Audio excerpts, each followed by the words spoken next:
Madalas nauuna pa ang alarm ng mumurahing cellphone ni Rowena Ilustre kaysa sa tilaok ng manok sa looban.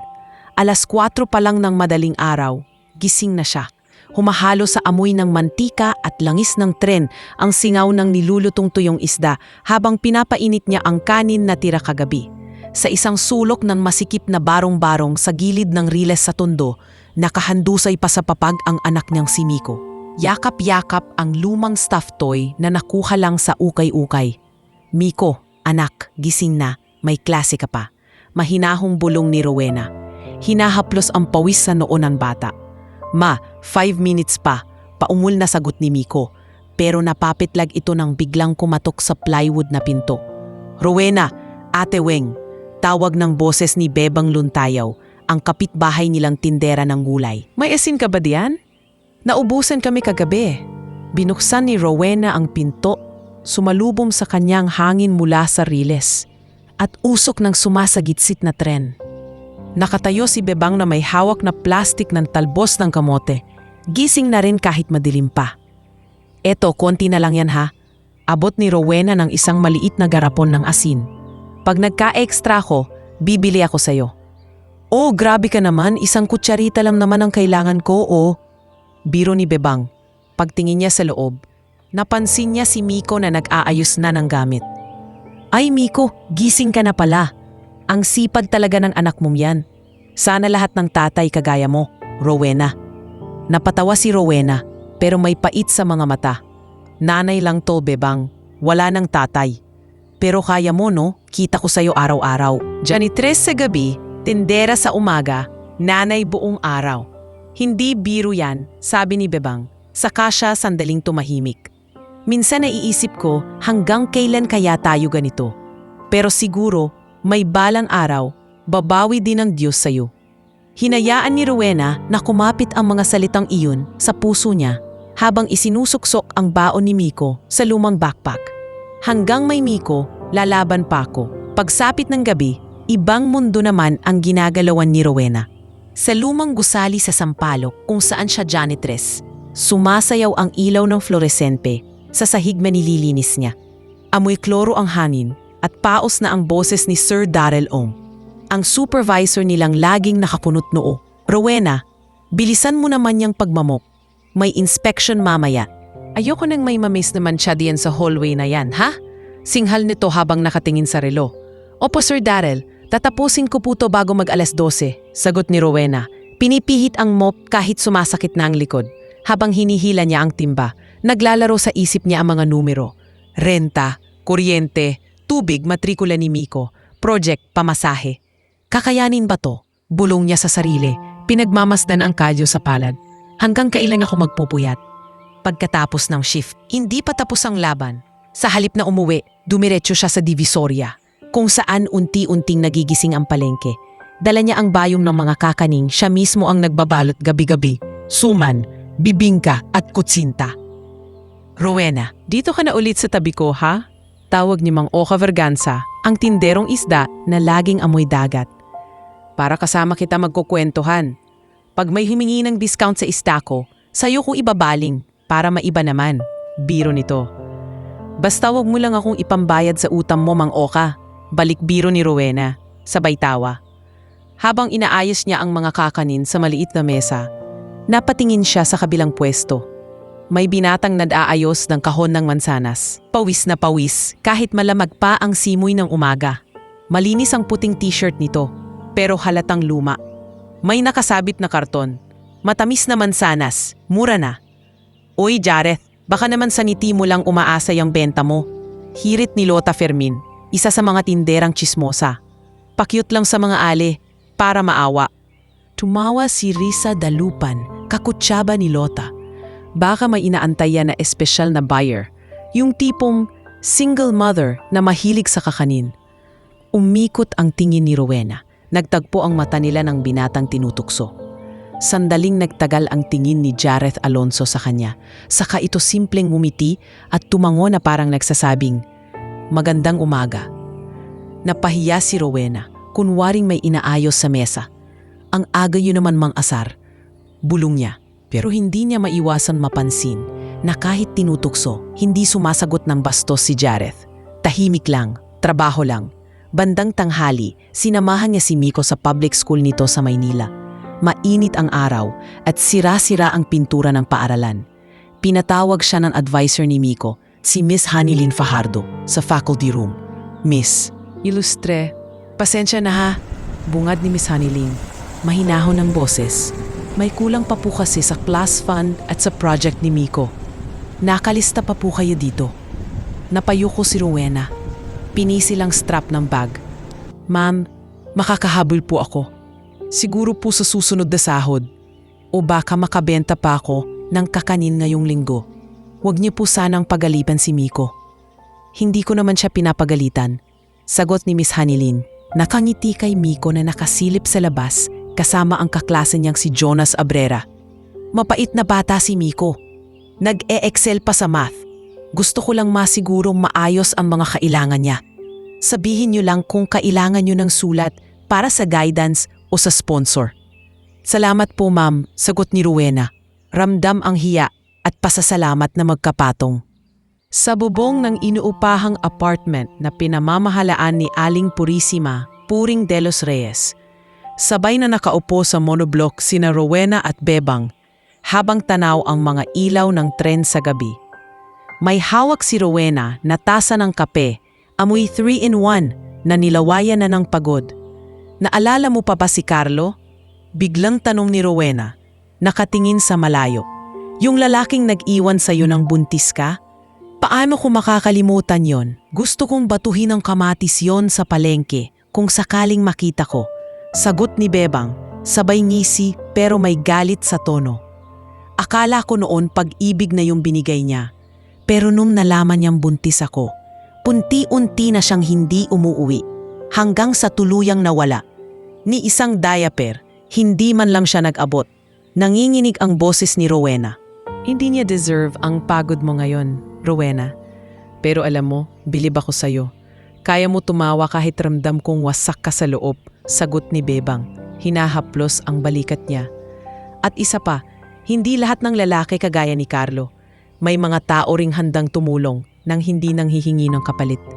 Napakunot noo si Rowena. Sino na naman yung pinapatamaan mo, Bebang? Yung vendor ng mansana sa tabi ni Mang Oka.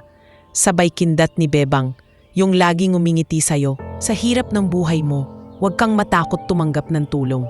Hindi kasalanan ang mapagod at hindi kasalanan ang hayaan ang ibang tao na alalayan ka paminsan-minsan. Napatingala si Rowena sa kalangitan, kung saan halos hindi na makita ang mga bituin dahil sa usok ng lungsod.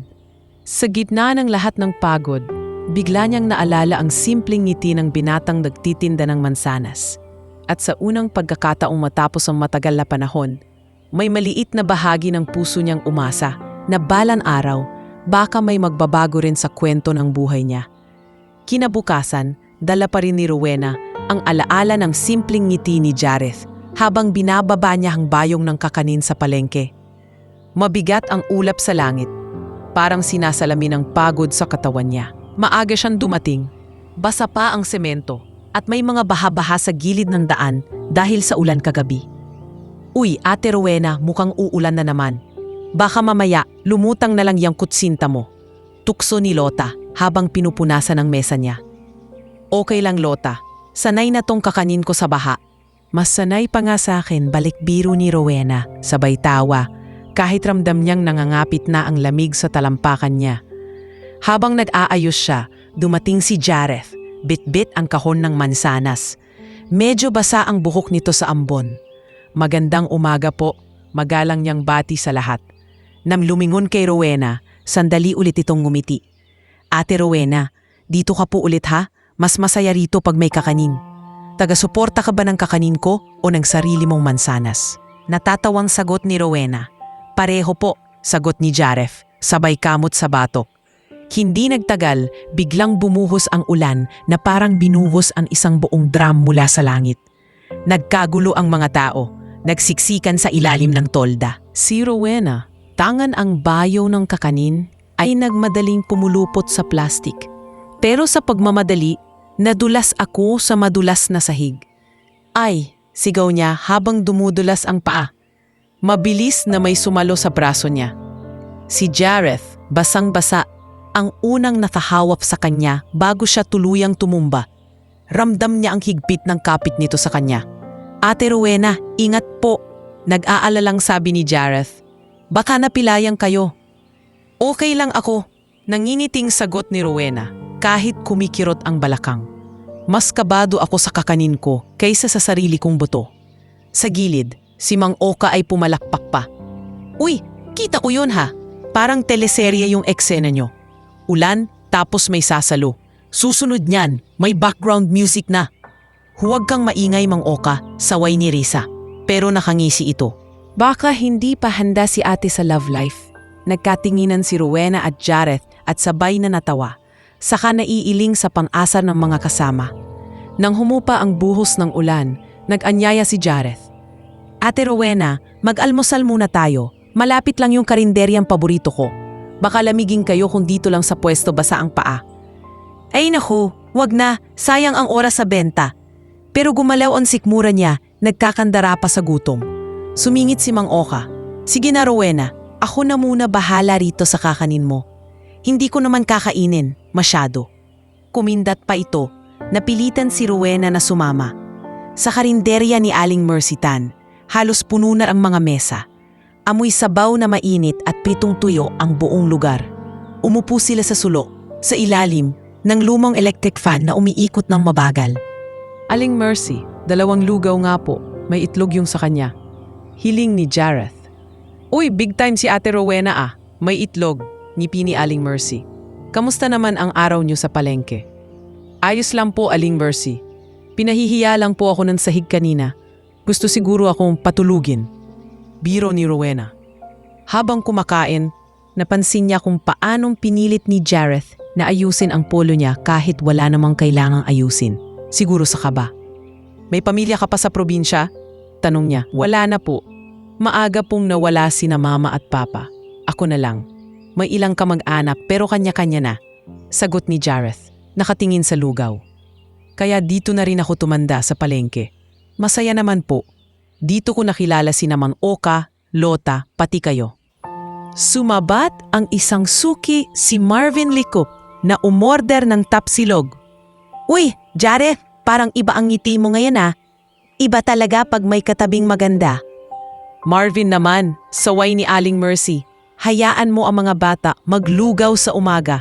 Hindi lahat ng magkasama, jowa agad. Tahimik lang nang umiti si Rowena.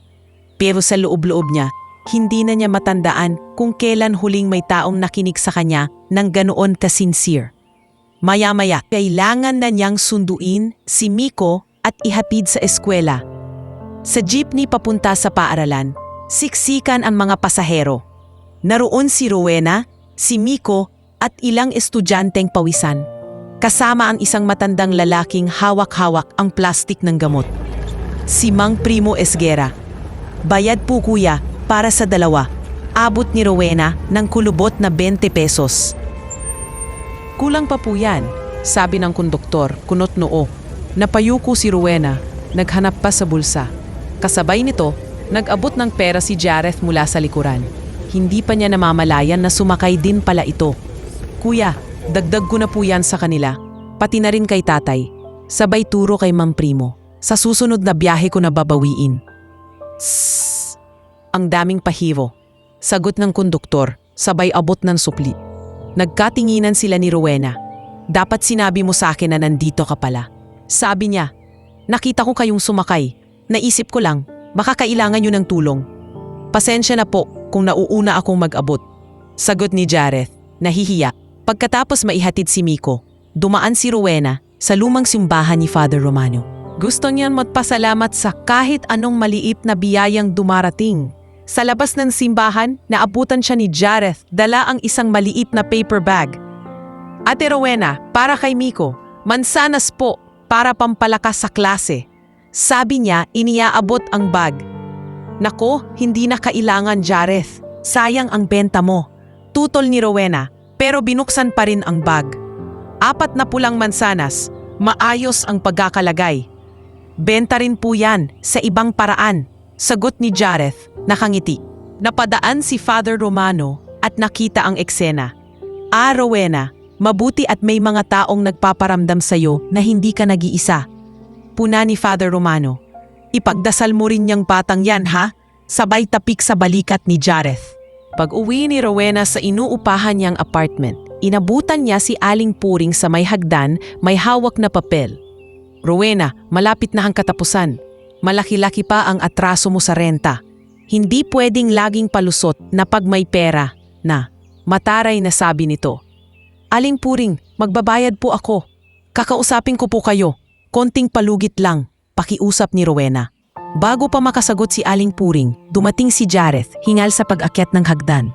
Aling Puring, pwede po ba akong mag-advance ng renta para kay Ate Rowena? May naipon po akong konti mula sa benta. Hoy, hindi mo na kailangan gawin yan, sabat agad ni Rowena. Namula ang mukha sa hiya. Hindi ako kawawa, nakakahiya. Tiningnan siya ni Jareth, seryoso ang mga mata. Hindi ho kawawa ang taong pinipili ang anak niya araw-araw. Gusto ko lang tumulong. Nagkrus ang braso ni Aling Puring. Mukhang mabait tong binatang to, pero yan ang problema sa inyo, Rowena. Ayaw mong magpatulong kahit nalulunod ka na. Tahimik si Rowena saglit. Ramdam niyang gusto niyang sumigaw na kaya pa niya, pero alam niyang totoo ang sinabi. Sa huli, huminga siya ng malalim. Sige Jareth, salamat. Pero pangako, babawi ako. Hindi habang buhay ganito ako. Mahina niyang wika. Ngumiti si Jareth, sabay tango. Sa unang pagkakataon, hindi na lang ito mukhang vendor na nagtitinda ng mansanas sa palengke. Sa paningin ni Rowena, unti-unti na itong nagiging taong pinakakawakan niya sa gitna ng bagyo ng buhay. Akala ni Rowena, unti-unti nang gumagaan ang mundo dahil sa tulong ni Jareth at sa maliit na pag-asang unti-unting tumutubo sa puso niya. Pero isang gabi habang nakahiga na sila ni Miko sa papag, bigla niyang naramdaman ang init ng katawan ng anak. Humihingal ito, namumula ang pisngi at paulit-ulit na inuubo. Ma, ang init ng ulo ko, garalgal na sabi ni Miko, yakap-yakap ang lumang stuffed toy. Kinabahan si Rowena, idinikit ang palad sa noo ng anak. Grabe ang lagnat mo anak, sandali, kukuha ko ng tubig at gamot, sabi niya, nanginginig ang boses. Pinainom niya ito ng paracetamol. Pero habang lumilipas ang oras, lalo lang umiinit ang katawan ni Miko at hirap na itong huminga. Hindi na siya nagdalawang isip. Bandang hating gabi, pinuhat niya si Miko. Halos nagmamadali sa paglabas ng barong-barong. Naalimpungatan si Bebang sa katok ni Rowena. Bebang, tulungan mo naman ako. Si Miko, ayaw bumaba ng lagnat. Dinala ko na lahat ng pera ko pero hindi ko alam kung sapat. Halos umiiyak na wika ni Rowena. Magte-text ako kay Mang Oka. Baka may alam siyang pwedeng nating masakyan. Halika, sasamahan kita sa ospital. Sagot ni Bebang. Agad sumabay sa pagbaba nila sa makipot na hagdan sa government hospital sa Santa Cruz. Naamoy agad ni Rowena ang halo-halong amoy ng gamot, pawis at kaba. Dumiretso siya sa emergency room. Pasan-pasan si Miko. Nurse, maawa po kayo. Ang taas po ng lagnat ng anak ko. Hirap na po siyang huminga. Pakiusap niya sa naka-duty na nurse na si Nurse Lenny Corpus. Tiningnan ni Nurse Lenny ang bata. Hinawakan ang pulsuhan at nagsenya sa kasamang aid. I-admit natin to. Pero ma'am, kailangan po ng initial deposit para sa mga gagamiting gamot at tests. Mahinahon pero diretsong sabi nito. Parang binagsakan si Rowena ng mundo. Deposit? Wala po akong dalang ganong kalaki. May pera po ako. Pero pang-uwi na namin at pambayad pa sa renta. Bago pa matuluan ng luha, ang pisngi ni Rowena sa harap ni Nurse Lani, may humahangos na boses mula sa likuran. Ate Rowena, si Jareth, pawisan, may dalang backpack at 2 kahon ng mansanas na halatang minadaling hakutin. Nabalitaan ko kay Bebang. Nagbunta po siya sa palengke. Hinanap ako. Nurse, pwede po bang ako na muna ang mag-aabot ng kailangan? Bayaran ko na po kung magkano. Nagkatinginan sina Nurse Lani at ang kasamang si Mang Carding Beltran, ang bantay na matagal nang nanonood sa eksenang nagaganap. Naglabas ng pera si Jareth mula sa backpack, mga lukot na perang papel. Kitang-kita na iyon ang ipon niya. Ginawa mo pa to, Jareth. Bulong ni Rowena. Halos hindi makapaniwala. Basta gumaling lang si Miko, sagot ni Jareth. Hindi makatingin ng diretsyo. parang nahihiya sa laki ng inabot niya. Dinala si Miko sa loob ng ER. Naiwang magkasama sina Rowena at Jareth sa pasilyo. Kasama si Bebang na nakaupo sa plastik na upuan. Lumapit si Dr. Paolo Santarin, bit-bit ang chart ni Miko. Nay Rowena, ako po si Dr. Santarin. Mataas po ang lagnat at may impeksyon sa baga ang anak ninyo. Kailangan po ng antibiotics at obserbasyon. Pero wag po kayong mag-alala, maaga pa para matakot ng sobra. Ang importante, nandito na kayo, paliwanag niya. Tumango si Rowena, sumisinghot. Dok, gagawin ko po lahat. Huwag niyo lang po siyang pababayaan. Pagkatapos makausap si Doc, napadpad si Rowena sa maliit na chapel ng ospital. Tahimik doon, may ilang kandilang nauupos na. Umupo siya sa likod, hawak ang rosaryo na dati pang ibinigay sa kanya ng namayapang ina. Doon siya nilapitan ng isang babaeng naka-ID na volunteer, si Sheila Marie Gamboa. Nay, okay lang po kayo? Mahinahong tanong ni Sheila. May anak po kayo sa ER, no? Tumango si Rowena. Oo, si Miko. Hindi ko alam kung kaya ko pa. Parang mula nang ipinanganak ko siya, takbo lang ako ng takbo para lang mabuhay kami. May kasama naman po kayo, di ba? Yung binatang vendor na sumundo sa inyo kanina? Tanong ni Sheila, nakatingin sa pintuan kung saan dumaan si Jareth. Hindi ko nga alam kung bakit ganun na lang ang ginagawa niya para sa amin. Hindi naman niya kami kaano-ano, sagot ni Rowena, napapailing. Baka hindi kailangan ng dugo para sabihing pamilya na. Minsan, sapat na yung mga panahong hindi kanya iniwan, mahinhin na sagot ni Sheila. Kinabukasan, habang inaasikaso ni Rowena ang PhilHealth at mga papeles, inawag siya sa opisina ng social worker na si Iris Maniego. May mga folder sa mesa nito at nakasabit ang maliit na krus sa gilid. Miss Ilustre, tinitingnan ko ang kaso ninyo. Single mother, nagsusumikap, walang record ng kapabayaan. Pwede kitang tulungan sa pag-process ng financial assistance ng ospital. Pero kailangan kong malaman, may tatay pa ba si Miko sa eksena? Tanong ni Iris, diretsahan pero may lambing. Bago makasagot si Rowena, biglang may kumatok sa bukas na pinto. Isang pamilyar na boses ang sumampal sa pandinig niya. Rowena, malamig na sabi ng lalaking nakaputing polo. Si Carlos Sarmiento, ang lalaking matagal na niyang tinakasan sa alaala. May kasama itong abogadong si Attorney Mark Sanli. Hawak-hawak ang isang folder. Anong ginagawa mo rito? Tanong ni Rowena. Agad tumayo. Nanginginig ang kamay. Balita ko, mayaman na raw ang buhay mo ngayon. Pinapaikot mo ang mga vendor sa palengke para tulungan ka. Malamig na ni Carlo. Baka naman pwedeng pag-usapan natin ang support ko kay Miko. Kailangan ko lang ng konting share sa swerte mo. Sumabat si Iris, tumayo mula sa kinauupuan. Sir, pasensya na po, pero nasa opisina po kayo ng social worker. Hindi po ito palengke ng bentahan ng konsensya. Kung gusto niyong pag-usapan ng bata, may tamang proseso po. Basta tandaan mo, Rowena. Banta ni Carlo, tinitigan siya. Kung hindi mo ako bibigyan, baka ako na mismo ang kumuha sa anak mo. May abogado na ako. Tumalikod siya kasama si Attorney Markson. Nag-iiwan ng mabigat na hangin sa loob ng opisina.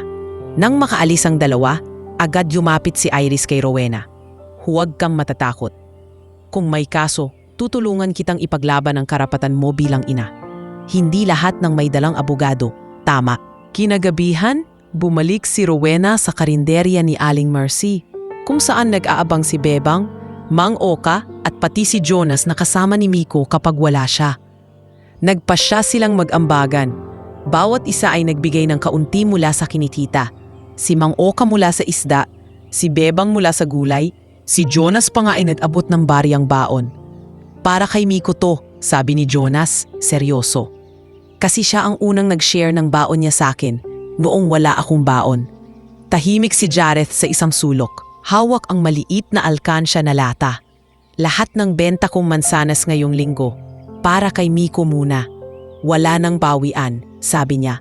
At kahit tinukso siya ni Lota, hindi na siya nagbiro. Habang pinagmamasdan ni Rowena ang mga taong nagtitipon para sa anak niya, unti-unti niyang naramdaman na sa kabila ng sakit, mas lalo silang nagkakapit kamay. At sa gitna ng mga mukha sa palengke, isang mukha ang buong liwanag na nakatayo para sa kanila. Si Jareth, ang binatang nagtitinda lang ng mansanas, na tila nagiging sandalan niya sa bawat unos. Makalipas ang ilang araw ng pag-aalala at puyat, unti-unting bumuti ang lagay ni Miko. Nabawasan ang lagnat at kahit payat pa rin, nagsimula na ulit itong ngumiti. Isang hapon, pumasok si Dr. Paulo Santarin sa kwarto nila. Kausap si Nurse Lani na may hawak na chart. "Good news, Nay Rowena," nakangiting sabi ni Doc. "Maganda ang naging response ni Miko sa gamot. Kailangan pa ng konting pahinga, pero kung magtuloy-tuloy ito, pwede na kayong ma-discharge sa loob ng ilang araw." Parang nabunutan ng tinik si Rowena. "Maraming salamat po, Doc. Nurse, hindi ko alam kung paano kayo mababayaran kundi sa dasal." "Nababayaran mo na kami, Nay, sa tuwing nakikita naming lumalakas yung mga batang kagaya ni Miko," sagot ni Nurse Lani, sabay kindat kay Miko. "Oh, ikaw, huwag ka nang masyadong magpapastress sa mama mo ha, kain ka ng marami." Sa gilid, nakatayo si Jareth, tahimik na nakamasid. May dalang supot ng prutas. Nang makaalis sina Doc at Nurse, mumiti siya kay Miko. "O anak, Miko, may dala akong mansanas. Pero bawal pa sa'yo ang sobrang tamis," sabi ni Doc. "Hati na lang tayo ng mama mo." "Tatay ka ba ni Miko?" biglang tanong ng batang nasa kabilang kama, si Aiden Cruz, na matagal nang nakikiramay sa kanila sa ospital. Namula ang pisngi ni Rowena. "Aiden naman." Pero ngumiti si Jareth, kaunting pilyo sa boses. "Pwede bang aspiring tatay?" Sabay tawa. Pilit na binabaling sa biro ang bigat sa puso niya. Lumipas pa ang ilang linggo. Nakabalik na sila sa dati nilang buhay sa looban. Pero may kakaibang init na sa bawat tanghali sa palengke. Isang linggo ng hapon. Pagkatapos magsimba kasama si Miko, niyaya ni Jareth, sina Rowena at Miko na maglakad sa mini park sa tabi ng Pasig River. Kasama ni Miko, si Jonas at si Aiden tumatakbo sa may playground. "Ma, titingnan lang namin yung slide ha," sigaw ni Miko. "O wag lalayo, dito lang kayo sa may ilaw," paalala ni Rowena. Umupo sila ni Jareth sa isang luma pero matibay na bangko. Tahimik muna ang dalawa, pinapanood ang mga batang tumatakbo. Habang may iilang magkasintahang naglalakad din sa paligid. Sumisipol ang hangin, may dalang amoy ng ilog at usok ng mga sasakyan sa malayo. "Ate Rowena," mahinang simula ni Jareth. Hawak ang maliit na papel sa kamay. Parang kinakabahan. "Naalala mo pa ba yung gabing dinala mo si Miko sa ospital?" "Paano ko makakalimutan yon?" sagot ni Rowena. Napabuntong hininga. "Akala ko mawawala na sa akin ang anak ko. Yun na lang ang natitira sa akin. Pero hindi kayo iniwan ng Diyos," sabi ni Jareth, nakatingin sa dumadaang bangka sa ilog. "At kung papayagan mo, sana hindi rin ako. Gusto kong nandito pa rin sa bawat takot, sa bawat problema, at sana pati sa mga araw na wala ng problema." Napatingin si Rowena sa kanya. May halong pagtataka at kaba. "Jareth, hindi ganun kadali. Hindi ako yung tipong babae na pwedeng ligawan lang na parang wala siyang dinadala. May anak ako. May nakaraan ako. May ex akong handang guluhin ang buhay namin kapalit lang ng pera." Umiling si Jareth. "Alam ko, at hindi ako bulag sa sakit na pinagdadaanan mo. Hindi rin ako mayaman. Wala akong maipapangakong mansyon o kotse. Pero kaya kong magbitbit ng kahon ng mansanas araw-araw para sa pamilya kung makakatulong yon. Ang alam ko lang, Ate Rowena, mahal ko na tayo ni Miko. Hindi ko nga alam kung kailan nagsimula. Napansin ko na lang, mas una na kitang iniisip bago ang presyo ng mansanas sa supplier." Napatawa si Rowena, pero may luha sa gilid ng mata. "Ano ba yung linya mo? Parang galing sa pelikula." "Hindi po, galing sa palengke," sagot ni Jareth, sabay ilabas ang maliit na kahon. Binuksan niya yun, isang simpleng sinsing lang, may maliit na bato. Halatang hindi mamahalin, pero malinis at maingat ang pagkakagawa. Halos mapipi ang hininga ni Rowena. "Jareth, ano to?" "Rowena Ilustre. Pwede ba kitang ligawan ng formal? Hindi bilang kawawang single mother, kundi bilang babaeng pinili kong mahalin." Boses ni Jareth, nanginginig. pero buo. At pag dumating ang tamang panahon, sana, pakasalan mo ko. Napasinghap si Rowena. Bumalik bigla sa isip niya ang muka ni Carlo, ang mga gabing umiiyak siya mag-isa, ang pangungutya ng mga kapitbahay, at ang takot na baka kapag minahal niya ulit, may mawawala na naman sa kanya. Sa malayo, naririnig niya ang halakhak ni na Miko at Jonas. Parang nagpapaalala na may buhay na nakasalalay sa bawat desisyon niya. Hindi ako sigurado kung kaya ko, Jareth. Mahina niyang sagot. Ibinalik ang tingin sa singsing. Hindi ko alam kung kaya ko pang magtiwala. Natatakot ako na kapag sumugal ako ulit, si Miko ang masasaktan. May karapatan kang matakot, sagot ni Jareth. Hindi inaalis ang tingin sa kanya. Hindi ko rin hinihingi na ngayon mo sagutin, pero ayokong mamatay nang hindi nasasabing ikaw ang gusto kong makasama. Kahit hindi ako sigurado kung tatanggapin mo. Bago pa makasagot si Rowena, umihip ang hangin, tinabig ang maliit na piraso ng papel sa kamay ni Jareth. Isang listahan pala ng mga gusto niyang sabihin at nayon ay lipad na sa damuhan. Natawa si Rowena nang makita iyon. May script ka pa pala, biro niya. Planado dapat, pero inunahan ako ng kaba, sagot ni Jareth, sabay kamot sa ulo. Kinagabihan, bumalik na sila sa looban. Pero hindi nakaligtas sa mga mata ng palengkeng parang CCTV ng buong syudad. Kinaumagahan, pinagpipistahan na sa palengke ng mga tsismosa. Uy, sabi ko na nga ba ani Nelia Dairit, habang tinitimbang ang kamatis kay Lota. May papark-park pa silang nalalaman. Baka bukas may honeymoon na sila sa cart ng mansanas. Single mother na nga, nagpapaligaw pa sa vendor. Baka umaasa sa libreng prutas. Dagdag ni Risa, nakataas ang kilay. Napikon si Mang Oka at bumaling sa kanila. At least yung vendor na yan, marunong tumulong. Hindi gaya ng ibang lalaking puro daldal.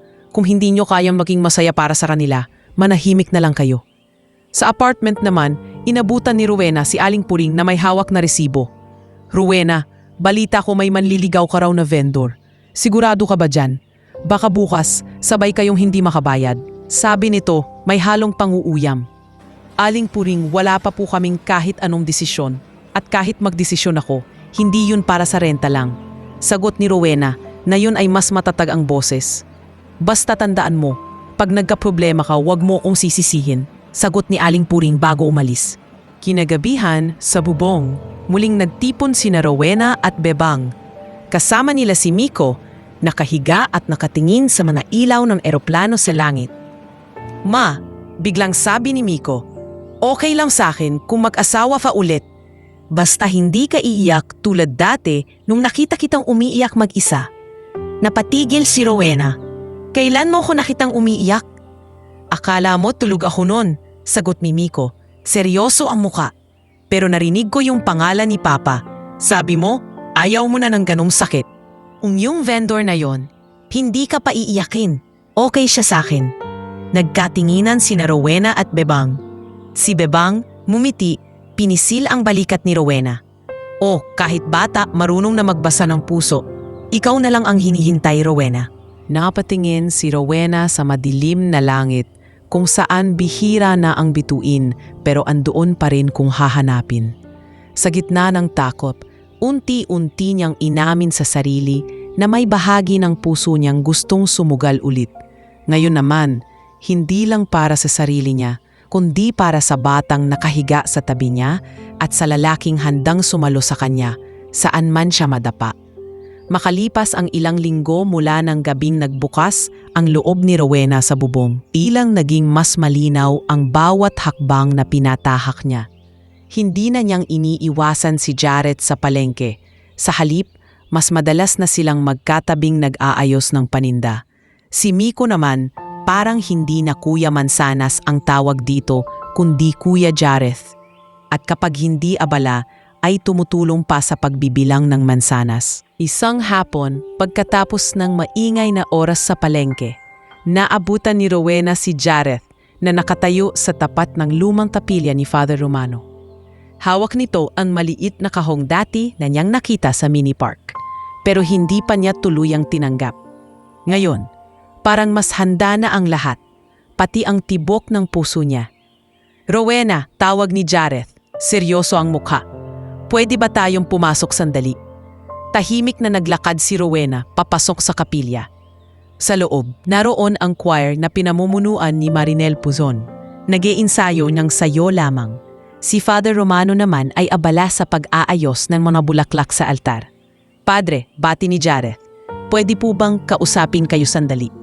Ngumiti si Father Romano, tinitigan ang dalawa. Mukhang mahalaga yan, anak. Sige, dito tayo sa harap. Baka kasi kailangan ng sakramento ang balat mo. Napakagat labi si Rowena. Father naman, huminga ng malalim si Jareth. Saka tumingin kay Rowena. Rowena Ilustre, hindi na ako magdadahilan. Mahal kita. Mahal ko si Miko. Alam kong hindi ako perpekto. Wala akong napag-aralang mataas. At nagtitinda lang ako ng mansanas sa mata ng marami. Pero buong-buo ang loob kong alagaan kayo. Kaya, pakakasalan mo ba ako? Parang huminto ang himig ng choir sa tenga ni Rowena. Naalala niya si Carlo. Ang mga gabi umiiyak siya. Pero kasabay noon, sumingit ang alaala ng ospital, ng palengke, ng bawat sandaling hindi siya iniwan ni Jareth. Bumaling siya kay Father Romano na nakatingin sa kanya na parang sinasabing, ikaw ang pipili. Huminga siya ng malalim. Hindi ako sigurado kung kaya kong maging perpektong asawa, Jareth. Pero alam kong kaya kong magpakatotoo. At alam kong mahal ka na rin ni Miko. Kaya oo, papayag ako. Halos malaglag ang mikropono ni Marinel nang marinig nilang lahat ang sagot. Ay, Father! Narinig niyo yun? May live proposal? Sigaw niya sa mga kasamang choir na natuwa. Salamat, Rowena, bulong ni Jareth. Halos naninginig ang boses. Hindi mo to pagsisihan. Mabilis ang naging paghahanda para sa kasal. Hindi dahil minadali, kundi dahil wala namang engrandeng seremonyang kailangan. Isang simpleng araw sa kapilya, ilang bulaklak na pinag-ambagan ni Bebang, Mang Oka at Aling Mercy.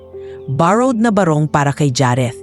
Hiniram na puting bestida para kay Rowena mula sa pinsan ni Bebang na si Lira Magtibay. Dumating ang araw ng kasal. Puno ang maliit na kapilya kahit iilang bangko lang ang naroon. Si Bebang ang abay ni Rowena, bitbit ang hawak-hawak na maliit na bouquet mula sa palengke. Si Mang Oka naman ang abay ni Jareth, nakabarong na halatang hindi sanay. Panay ang himas sa kwelyo. Si Miko, Jonas at Aiden ang mga batang naglalakad sa unahan. May hawak na mumurahing bulaklak, pero kumikinang ang mga ngiti. Sa bandang likod, tahimik na nakaupo si Iris Maniego. Nakamasid. Parang isang guardian na saksi sa panibagong laban ni Rowena. Ano, ready ka na ba? Bulong ni Bebang kay Rowena bago ito pumasok sa aisle. Hindi ko alam, sagot ni Rowena. Nanginginig ang kamay. Pero ang alam ko, handa na kong sumugal. Kasama siya. Sa harap ng altar, seryosong nakatayo si Jareth. Nang magtagpo ang mga mata nila, parang naglaho ang mga tsismis, ang kahirapan, ang takot. Sa paningin ni Rowena, siya lang at ang lalaking ito.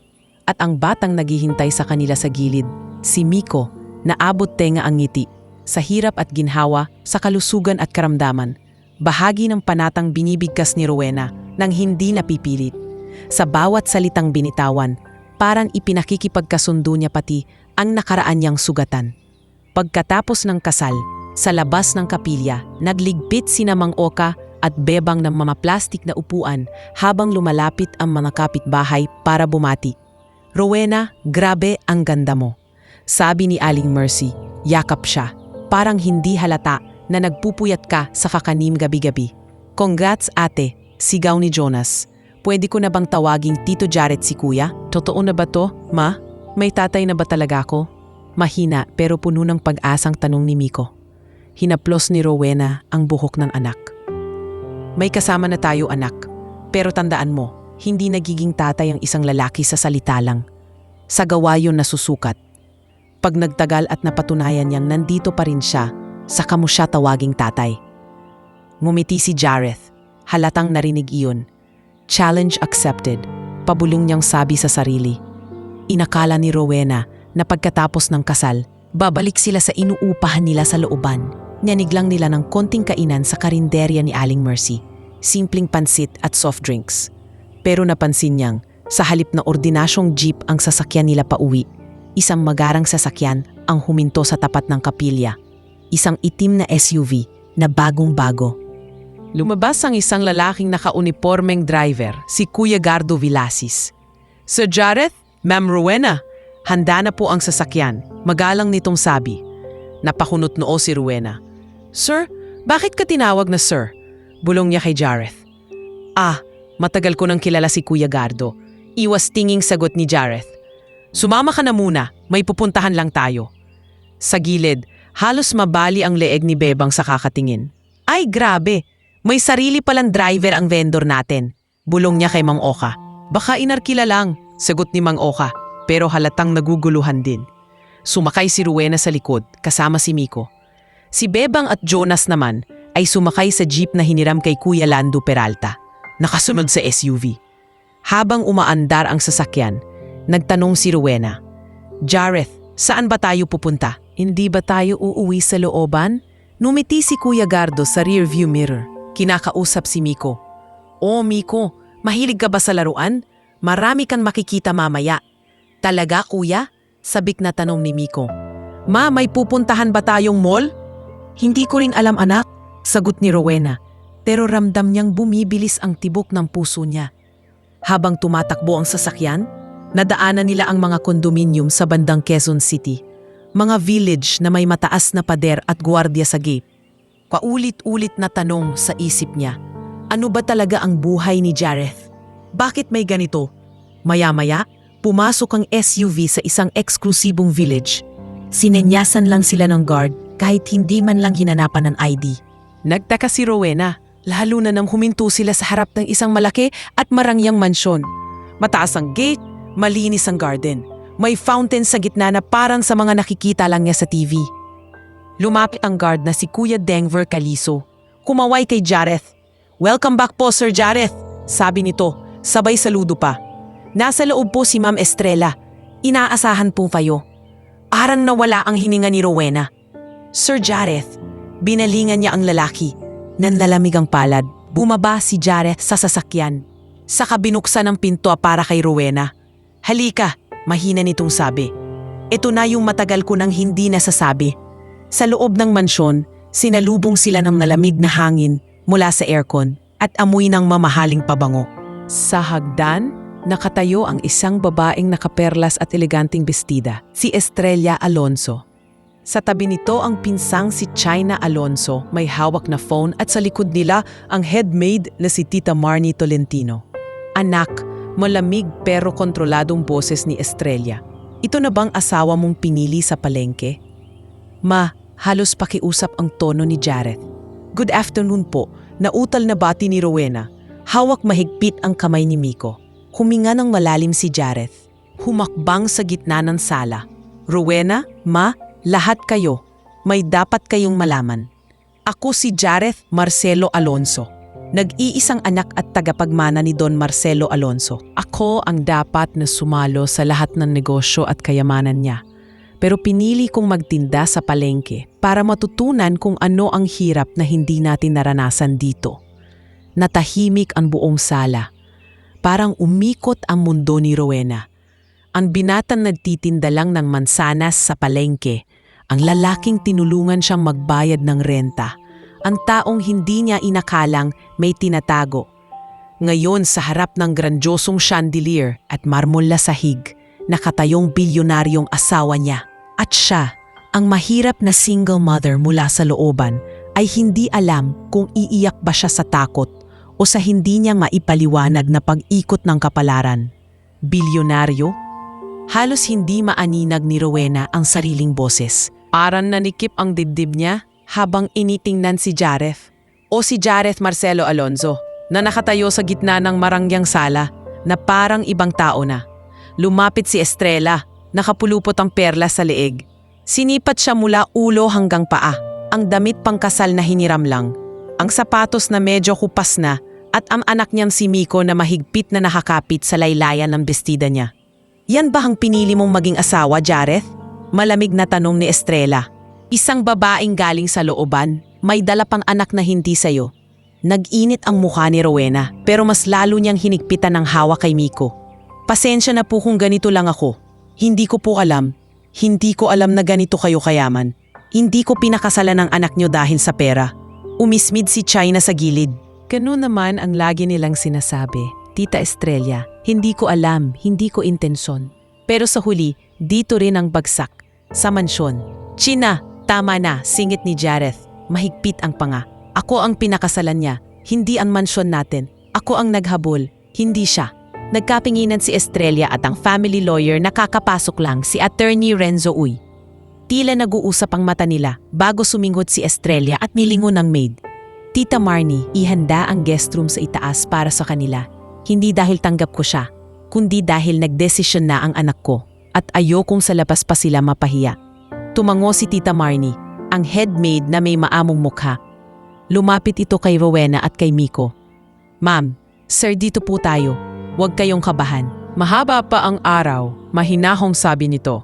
Sa unang gabi sa mansyon, hindi makatulog si Rowena. Nakahiga siya sa malambot na kama, parang nilulubog siya ng kutson sa lambot. Pero ang isip niya'y lumilipad pabalik sa barong-barong sa gilid ng riles.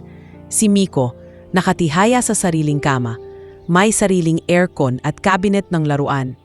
Pero mahigpit pa ring hawak ang lumang stuffed toy. Ma, bulong ni Miko, nakatingin sa kisame. Sigurado ka ba na hindi tayo nananaginip? Kung panaginip to, anak, sagot ni Rowena. Hinahaplos ang buhok nito. Siguro ito yung parte na hindi ko pa naiintindihan kung masaya ba talaga o mas nakakatakot. Kinabukasan, unang almusal nila sa malaking dining hall. Mahabang mesa, kristal na baso, silver na kubyertos na parang ayaw niyang hawakan sa takot na mabasag. Nasa dulo si Estrella, katabi si China, at sa kabilang side si Attorney Renzo. Sa gilid, abala sa paghahain ang Chef Ramon Legaspi at ilang kasambahay. Tama ang pagkakaupo ng kutsara at tinidor sa harap mo, Rowena. Malamig na komento ni Estrella. Pero sana, ganun din kaayos ang pinagmulang buhay mo. Nanginginig ang kamay ni Rowena habang sinusubukan kung paano dalhin ang sopas sa kutsara nang hindi tumatalsik. Napansin niyo ni Chef Ramon, kaya lumapit ito ng pahagya. Kunyaring aayusin ang platito. Ma'am, kung gusto niyo po, pwede ko kayong turuan minsan kung paano ang pihikang gamit ng mga ganito. Pero para sa akin, basta busog ang tiyan, hindi na masyadong mahalaga kung paano. Mahinang bulong ito, na para bang kalabit ng tapang. Tumikhin si China. Tita, makakailangan natin siyang ipasok sa crash course in etiquette. Baka sa susunod na party magkamay siya sa pasta. Basta huwag mo kong gawing aso na pinapatrain. Nahihiyang sagot ni Rowena sa isip, pero hindi na niya nasabi ng malakas. Ngingiti na lang sana siya nang napansin niyang si Jareth ay tahimik na pinapanood siya. Parang gusto siyang ipagtanggol, pero pinipiling huwag nang palakihin ang tensyon sa unang araw. Makalipas ang ilang araw, dumating ang isang pribadong tutor para kay Miko, si Sir Kervin Malari. Sa bagong kwarto ni Miko na puno ng laruan at libro, naupo ang bata sa harap ng study table habang si Sir Kervin ay nagbukas ng module. Okay Miko, nakangiting sabi ni Sir Kervin. Simula ngayon ako ang magiging tutor mo. Hindi mo na kailangan pumasok araw-araw sa lumang eskwela. Mas maraming matututunan ka rito. Nag-angat ng tingin si Miko, may lungkot sa mata. Pwede pa rin po ba akong bumalik paminsan-minsan sa dati kong school? Nandun po si Jonas. Si Ma'am Hanilin. Gusto ko pa rin yung recess sa ilalim ng puno. Naabutan ni Rowena ang pag-uusap na iyon sa pintuan. Sir Kervin, maingat niyan sabi. Pasensya na po. Siguro po, dahan-dahan lang ang pagbabago. Hayaan niyo munang mag-adjust si Miko. Hindi madaling iwan ang mga kaibigan niya. Tumango si Sir Kervin. Naiintindihan ko po, ma'am. Sige, gagawin nating mas laro at kuwento muna ang aralin niya. Hindi niya kailangang kalimutan ang dati niyang buhay. Sa isang family gathering naman sa mansyon, ipinakilala ni Estrella si Jareth bilang bagong hahawak sa ilang proyekto ng Alonso Holdings. Naroon si Mr. Lionel Chua, isa sa mga board member, at si Giselle Manapat, PR manager na nakasuot ng mamahaling blouse. Ladies and gentlemen, formal na sabi ni Estrella, this is my son Jareth and his wife Rowena. Bahagyang natigilan siya bago bitawan ang salitang wife. parang dayuhang salita sa dila niya. Habang abala ang mga tao sa pakikipagkamay kay Jareth, lumapit si Giselle kay China. So ito na ba ang bagong Cinderella ng kumpanya nyo? Bulong niya, from looban to mansion. Ang lakas maka-headline. Ngumisi si China. Kung sa pelikula, yan ang plot twist. Sa totoong buhay, titingnan natin kung kaya niyang makisabay. Narinig iyon ni Bebang na inimbitahan ni Rowena bilang moral support. Aba kung sa pakikisama lang, mas marami pang alam si Rowena kesa sa lahat ng protocol nyo. Singit niya, saka ngumiti ng matamis. At least siya marunong magtiis at magbahagi, hindi lang puro post sa social media. Pagkatapos ng party, lumabas si Rowena sa garden. Dala ang tsinelas na hinubad na niya, nakayapak sa damuhan. Umupo siya sa tabi ng maliit na fountain. Pinagmamasdan ang ilaw na sumasalamin sa tubig. Lumapit si Tita Marnie, may dalang maliit na libro. Ma'am Rowena, mahinahong sabi nito, umupo sa tabi niya. Alam ko hindi madali to para sa inyo. Nakita ko rin yan dati. Nakita niyo rin? Tanong ni Rowena, nagtataka. Probinsyana rin ako dati, sagot ni Tita Marnie, bahagyang natawa. Hindi ko alam gumamit ng kubyertos. Natatakot akong sumagot sa mga mayamang bisita. Pero may isang governess noon, si Ma'am Odette Valdez, na nagbigay sa akin ng librong to. Etiquette at simpleng asal sa hapag. Hindi dahil gusto niya akong baguhin, kundi para hindi na ako masyadong saktan ng mundo. Inabot ni Tita Marnie ang libro kay Rowena. Sa'yo na to.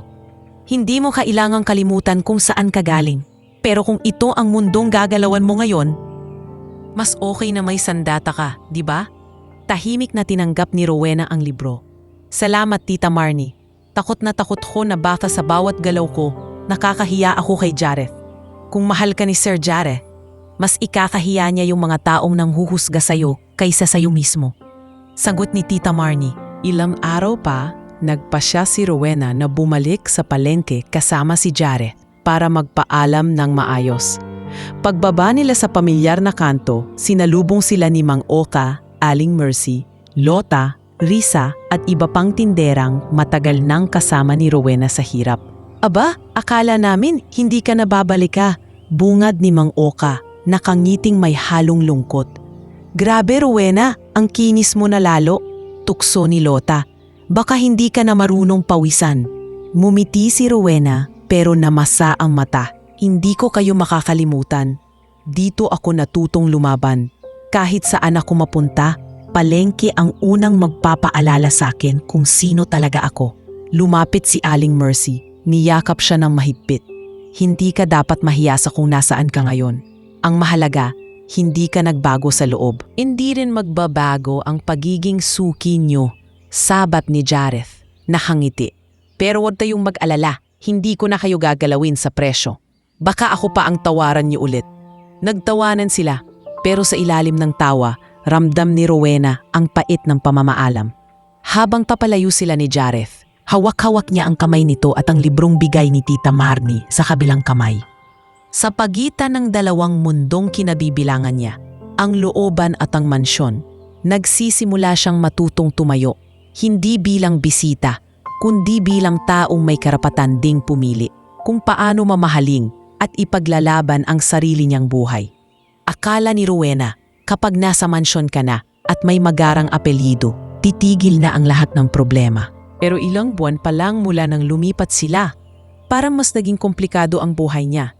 Lalo na nang unti-unti na siyang hinihila ni Jareth papasok sa mundo ng negosyo ng mga Alonzo. Isang umaga, nakaupo si Rowena sa dulo ng mahabang conference table sa Alonzo Holdings. Sa harap niya, may basong tubig, ilang dokumento at ballpen na ayaw niyang galawin dahil baka may masulat siyang mali. Sa paligid niya, naroon sina Mr. Lionel Chua, nakasuot ng maayos na suit. Si Giselle Manapat, PR manager na laging nakaniti pero matalim ang mga mata. At si Nico Bartolome, PR officer na mukhang mas approachable, bit-bit ang laptop. Today we're here to discuss new CSR initiatives. Ani Mr. Lionel, seryoso ang tonong nagmumula sa dulo ng mesa. At sabi ni Jareth, may gusto raw i-propose ang Mrs. Rowena Alonzo. Naramdaman niyang sabay-sabay na tumingin sa kanyang mga tao sa mesa. Kinabahan siya pero naalala ang looban, ang palengke, ang hospital. Huminga siya ng malalim. Pasensya na po kung hindi ako sanay sa mga ganitong meeting, panimula niya. Pero naisip ko lang po, kung pwedeng magtayo ng programang tutulong sa mga single mother at maliliit na tindero sa palengke. Gaya po ng pinagdaanan ko. Pwedeng small loans, training o scholarship sa mga anak nila. Bago pa niya matapos, nagtaas ng kilay si Giselle. So, charity based on your life story? Nising tanong nito. Medyo emosyonal, no? Baka isipin ng tao ginagawang PR gimmick ang personal mong drama? Sumabat si Nico mahinang boses pero klaro. Actually, Ma'am Giselle, maganda ang angle. Totoo, relatable. Lalo na may existing media interest kay Mrs. Rowena. Kung tama ang pagkakahawak, magiging matibay na brand of compassion para sa buong kumpanya. Umubo ng bahagya si Estrella sa gilid na aminadong ayaw na sana sa meeting, pero sumama pa rin. Ang mahalaga, aniya, ay hindi natin pinapabayaan ang reputasyon ng Alonso. Hindi pwedeng puro awa ang ipakita natin. We have to be strategic. Tumango si Jareth, tumingin kay Rowena. Pero bahagi ng strategy ang pagiging totoo, ma. At kung may alamang tunay na hirap, si Rowena yon. Gusto kong mapagbigyan ang proposal niya. Pwede nating ipilot sa isang komunidad. Nagtagpo ang paningin nila ni Rowena. Sa gitna ng kaba, may nakita siyang kumpiyansa sa mga mata ni Jareth na parang sinasabing, kaya mo to. Sa huli, napilitan si Mr. Lionel na sabihin, fine, let's draft something. Nico, coordinate with Mrs. Rowena. Giselle, tingnan natin ang media angle later. Akala ni Rowena, malaking hakbang na iyon. Pero kinagabihan, nalaman niya kung gaano kabilis kumalat ang pangalan niya sa paraang hindi niya inaasahan. Nasa sala siya, kausap si Bebang sa telepono. Nang tumakbo si Miko papunta sa kanya, hawak ang cellphone ni China. Ma, tingnan mo to, sabi ni Miko. Ikaw to, di ba? Kinuha ni Rowena ang phone. Sa screen, isang online article mula sa blog ni Trixie Quinto ang nakabukas. From vendor to billionaire bride, tuklasin ang sekreto ni Rowena Ilustre Alonso. May litrato pa siya habang naglalako ng kakanin sa palengke, katabi ng litrato niya sa kasal. Anong sekreto? Bulalas ni Rowena. Napansin niyang nasa comment section, may mga nagsasabing gold digger, swerte naman na purot sa putikan at paawa effect queen. Sa gilid umismid si China. Viral ka na pinsan-in-law. At least, sikat ka na. Win-win, di ba? China singit ni Jareth, halata ang inis. Nico, ikaw ba may pakana nito? Pumasok si Nico mula sa pintuan, halatang kagagaling lang ng opisina. Hindi sir, hindi yan galing sa atin. Pero since andyan na, we can redirect the narrative.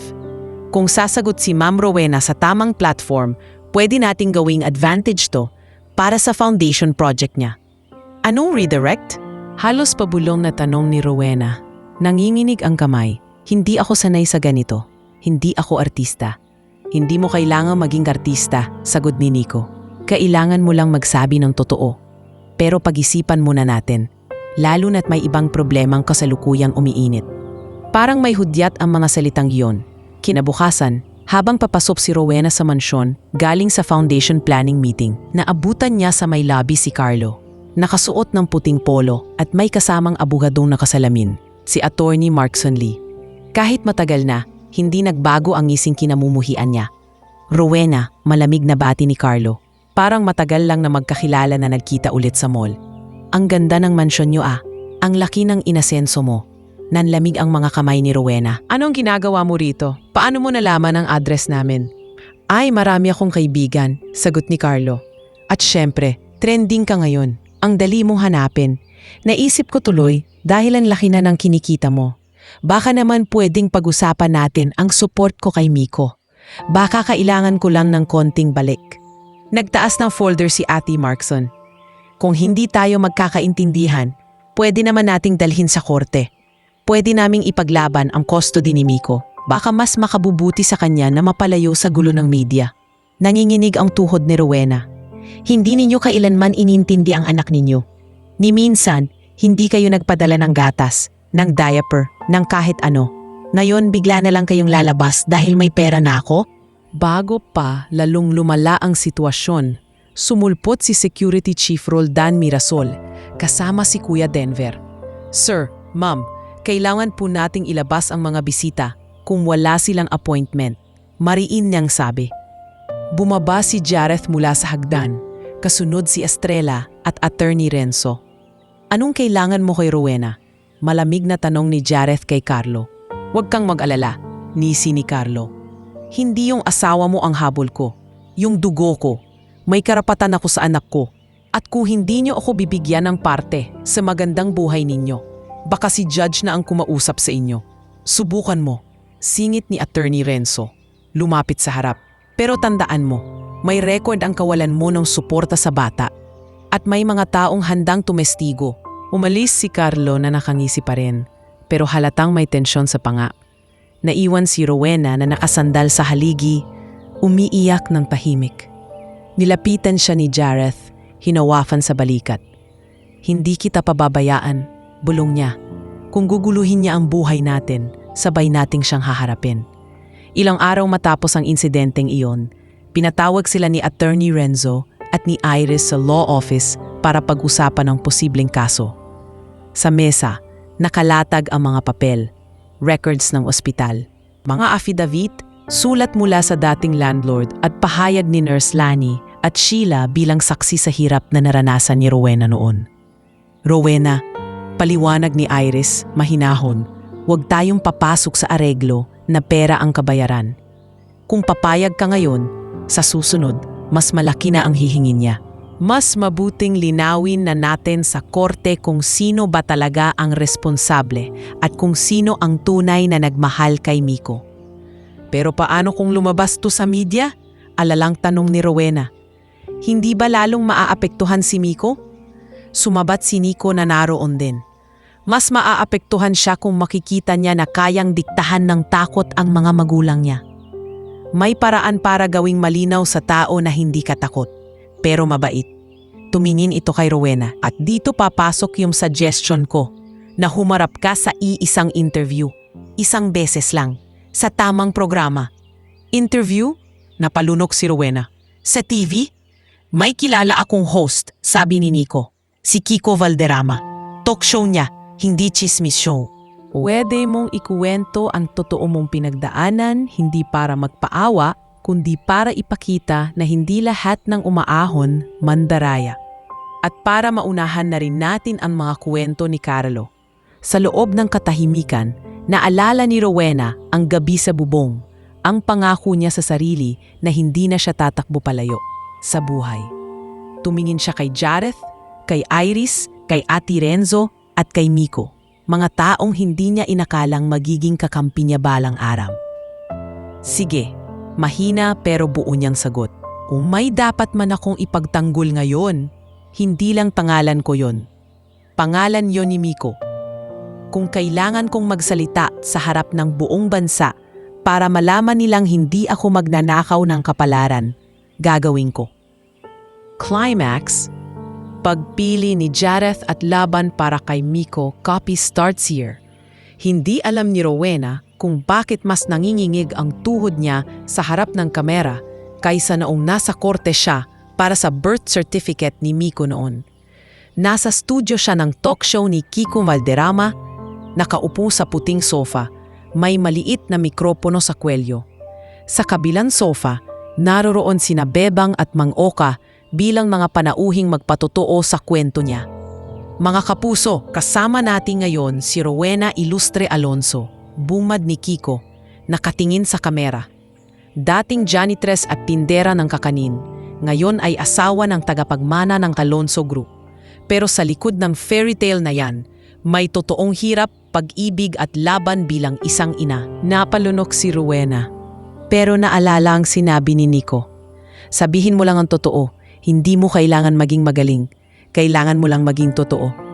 "Hindi ko po pinangarap maging asawa ng mayaman," panimula niya. "Ang pangarap ko lang noon, makasama si Miko sa hapagkainan nang hindi iniisip kung may ulam pa bukas. Naging janitress po ako sa gabi, nagbenta ng kakanin sa umaga. Doon ko po nakilala si Jareth. Naakala ko simpleng vendor lang." Nagpakawala si Kiko ng magaang tanong, pero agad din tumama sa puso. Marami ang nagsasabing sinuwerte ka, Rowena. Meron ding nagsasabing baka ginamit mo ang asawa mo. Ano ang masasabi mo roon? Diretso siyang tumingin sa kamera para bang kausap si Carlo, ang mga tsismosa at ang buong bansa. Kung tawag nila sa pagsusumikap at sa pagtanggap ng pagmamahal na dumating sa panahon na halos sumuko na ako ay panggamit, wala na po akong magagawa. Pero alam ko kung paano ako pinagdaanan ni Miko at alam din ng Diyos kung sinong unang nag-abandona sa amin. Sumingit si Bebang, halatang naiiyak. Simulat sa pool, si Rowena, hindi takot mapahiya sa trabaho. Pero takot na takot siyang maramdaman na wala nang nagmamahal sa anak niya. Yun ang alam kong totoo. Pagkatapos ng interview, nagtrending ang pangalan ni Rowena. Sa social media, may basher pa rin. Pero mas marami na ngayong nagtatanggol at nagmamahal sa kwento niya. Ngunit sa likod ng mga screen, may isang taong lalo lang nagminitnit. Si Carlo. Isang gabi, habang abala ang lahat sa mansyon, si Estrella sa phone kasama si Mr. Lionel, si Jareth sa tawag naman kay Nico tungkol sa foundation, si Rowena sa kusina kasama si Tita Marnie. Nasa garden si Miko, naglalaro ng bola kasama si Jonas na inaakyat-akyat ni Kuya Gardo minsan kapag walang pasok. "Jonas, sundali kukunin ko lang yung laruan ko sa may gate." Sigaw ni Miko. Nakita lang ni Jonas ang likod ni Miko habang tumatakbo papunta sa gate. Doon, nakapark ang isang kotse. Bumaba si Carlo kasabay si Attorney Markson at mabilis na hinila ang braso ni Miko. "Tay," gulat na nasambit ni Miko. "Sumama ka na sa akin, anak. Doon na tayo titira. Hindi ka nakukutyain. May pera na si Papa." Bulong ni Carlo, pilit na hinahatak ang bata papasok sa kotse. Pero nakita iyon ni guard na si Kuya Denver mula sa guardhouse. "Hoy! Anong ginagawa mo sa bata?" Sigaw niya, sabay takbo. Naglabasan din ang ibang guard. Kinabahan si Carlo. Pero naipasok na niya sa loob si Miko nang sumulpot si Security Chief Roldan at harangin ang kotse. "Sir, hindi kayo pwedeng umalis nang walang pahintulot ng mga magulang ng bata." Wala nang pakialam si Roldan sa formal na tono. Nagkagulo. Lumabas si Rowena, nahingal. Sumunod si Jareth at si Estrella. Nang makita ni Rowena si Miko sa loob ng kotse, parang nagdilim ang paningin niya. "Carlo, bitawan mo ang anak ko!" Sigaw niya, halos mapatid sa pagtakbo. "Anak ko rin siya!" Sigaw pabalik ni Carlo. "May karapatan akong kunin siya. May karapatan ka bang bigyan siya ng lagnat at gutom nang wala kang ginagawa?" Balik sigaw ni Rowena, nanginginig sa galit. "Ni minsan, Carlo, hindi mo tinuring na anak si Miko, kundi sagabal. Ngayon na may mansyon at pera, bigla kang nagkakagusto maging tatay?" Kumapit si Miko sa braso ni Rowena nang maibalik siya ni Kuya Denver sa kanya. Umiiyak ang bata. "Ma, ayoko sa kanya. Gusto ko dito. Gusto ko kayo ni tatay." Si Jareth at sa harap ng mga gwardya, abogado at ng mismong nanay ni Jareth, pinulot ni Rowena ang nalalabi niyang lakas. "Kung gusto mong mag-issue ng karapatan, Carlo, sa korte tayo mag-usap. Hindi sa gate na parang taon-taon mo kaming pwede na lang hatakin kung kailan mo gusto. Hindi na ako yung Rowenang nilayasan mo noon." Iyon ang naging hudyat ng kaso sa korte. Ilang linggo matapos ang insidente, nasa loob sila ng courtroom ni Judge Carmela Divina. Nakaupo sa harap si Rowena kasama sina Attorney Renzo at Iris. Si Carlo naman katabi si Attorney Markson. Sa likod, naroon sina Jareth, Bebang, Mang Oka, Nurse Lani at Sheila. Lahat handang tumistigo. "Narito tayo," bungad ni Judge Carmela, malamig pero patas ang boses, "upang talakayin ang issue ng custody kay minor child na si Miko Ilustre. Makikinig ako sa magkabilang panig. Pero tandaan ninyo, ang interes ng bata ang pangunahing iisipin ng korte, hindi pride ninyong dalawa." Unang tumestigo si Iris. Dala ang mga record ng social services. Isinalaysay niya kung paano lumaki si Miko sa gabay ni Rowena, kung paanong walang abuloy o suspento mula kay Carlo, at kung paano siya mismo ang nakasaksi sa panghihingi nito ng pera sa ospital kapalit ng hindi pag-iistorbo. Sunod na tumestigo si Nurse Lani. Ikinuwento kung paanong si Rowena at Jareth ang nagbantay at nagprotekta kay Miko sa panahon ng karamdaman. Si Sheila, ikinuwento ang gabing nakita niyang nagdasal si Rowena sa chapel na parang wala nang ibang kakampi kundi Diyos. Nagsalita rin si Bebang at Mang Oka. Pinatunayan ang mga taon ng pagtitiis ni Rowena sa palengke at sa looban. Kung may isang taong hindi tumakbo palayo sa batang yon, yan si Rowena, sabi ni Bebang, napapaiyak. Kung may isang laging tumakbo palayo, yon si Carlo. Dumating ang pagkakataon ni Carlo. Your Honor, sabi ni Attorney Markson, ang kliyente ko ay hindi nakapagbigay ng suporta noon dahil sa kahirapan, hindi dahil sa kawalan ng pagmamahal. At ngayon nakayanan niya, gusto lang niyang gampanan ang pagiging ama. Totoo bang sinubukan mong isakay ang bata sa kotse nang walang pahintulot ng ina, ilang linggo lang ang nakakalipas? Tanong ni Judge Carmela, malamig ang tingin. Misinterpretation lang po yon, Your Honor. Sagot ni Carlo. Sinabihan ba ng bata sa harap mo at ng ina niya na ayaw niyang sumama sa'yo? Putol ni Judge. Hindi agad nakasagot si Carlo. Sa likod, napakapit si Miko sa kamay ni Jareth. Your Honor, mahina pero malinaw na sabi ng bata nang siya naman ang tanungin. Gusto ko po kay Mama. Gusto ko po kay Tatay Jareth. Ayoko po sa kanya. Natatakot po ako kapag sumisigaw siya. Tahimik ang buong courtroom sa ilang segundo. Sa huli, tumayo si Judge Carmela at binasa ang desisyon. Base sa testimonya, sa kasaysayan ng pang-abandona at sa kagustuhan ng bata, binibigay ko ang full custody kay Rowena Ilustre Alonso. Ang ama na si Carlos Sarmiento ay walang karapatang kunin ang bata nang walang pahintulot ng ina at may restraining order na ipatutupad para sa kaligtasan nila. Parang nabunutan ng 10 taong nakasabit sa dibdib si Rowena. Niyakap siya ni Miko, umiiyak. Ma, hindi mo ako pinabayaan, bulong niya. Lumapit si Jareth, hindi alintana kung nasaan sila. Pamilya tayo, sabi niya, inilalapit ang dalawa sa dibdib niya. Sa likod, tahimik na nakamasid si Estrella. Hawak ang bag niyang mamahalin, pero ngayon ay tila mas mabigat ang konsensyang pasan niya kaysa sa kahit anong alahas. Sa unang pagkakataon, nakita ni Rowena ang bakas ng pagsisisi at hiya sa mga mata ng biyenan niyang matagal na ring nagdududa sa kanya. At alam niyang hindi lang kaso ang natapos sa araw na iyon, kundi isang kabanata ng buhay nila na matagal nang nakausli sa pagitan ng takot at tapang. Makalipas ang ilang buwan mula sa desisyon ng korte, iba na ang ritmo ng buhay ni Rowena. Hindi na takot ang natasabit sa bawat pagbangon niya, kundi responsibilidad. Sa unang pagkakataon, hindi lang problema ng sarili niyang pamilya ang iniintindi niya, kundi problema ng napakaraming kagaya niya noon. Sa covered court sa Tondo, mainit ang hangin pero mas mainit ang sigawan ng mga batang nakapila. Bitbit ang kani-kanilang mangkok.